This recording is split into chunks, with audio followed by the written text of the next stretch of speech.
차장검사 인사가 단행된 가운데 검찰이 조국 전 법무부 장관 아들 인턴 증명서 위조에 가담했다는 혐의를 받고 있는 최강욱 청와대 공직기강 비서관을 재판에 넘겼습니다. 수사팀은 이성윤 서울중앙지검장 결재 없이 윤석열 검찰총장의 지휘를 받아서 기소한 것으로 확인돼 파장이 예상되고 있습니다. 취재기자 연결하겠습니다. 박서경 기자. 네, 서울중앙지검입니다. 네, 최 비서관 앞서 검찰에 출석하지 않았었는데 검찰이 결국 이 소환 조사 없이 최 비서관을 재판에 넘기기로 한 거죠?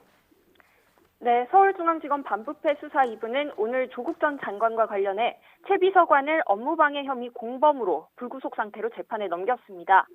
최 비서관은 지난 2017년 변호사로 활동하던 시절 조국 전 장관 아들 조모 씨가 자신의 사무실에서 인턴을 했다며 허위로 증명서를 만들어 입시에 활용하게 한 혐의를 받고 있습니다. 어제 반부패 수사 2부는 이성윤 지검장에게 최 비서관에 대한 기소 의견 보고서를 올렸지만 이 지검장은 최종 결재를 하지 않고 밤늦게 퇴근한 것으로 알려졌습니다. 결국 검찰은 윤석열 검찰총장 지휘를 받아 중앙지검 차장 정결로 최 비서관에 대한 기소를 결정했습니다.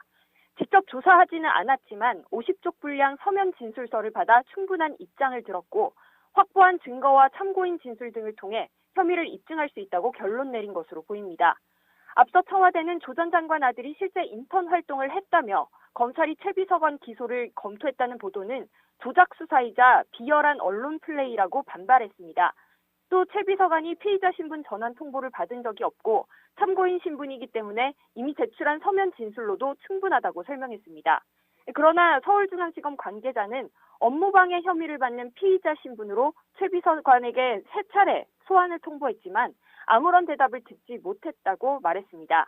또 당시 최 변호사 사무실 관계자의 대면 조사 등을 통해 이미 객관적인 물증과 진술을 확보한 상태라고 설명했습니다. 이어 확보한 증거 내용 등이 최 비서관이 낸 서면 진술서와 달라 출석을 요청했던 것이라고 덧붙였습니다. 지금까지 서울중앙지검에서 YTN 박서경입니다.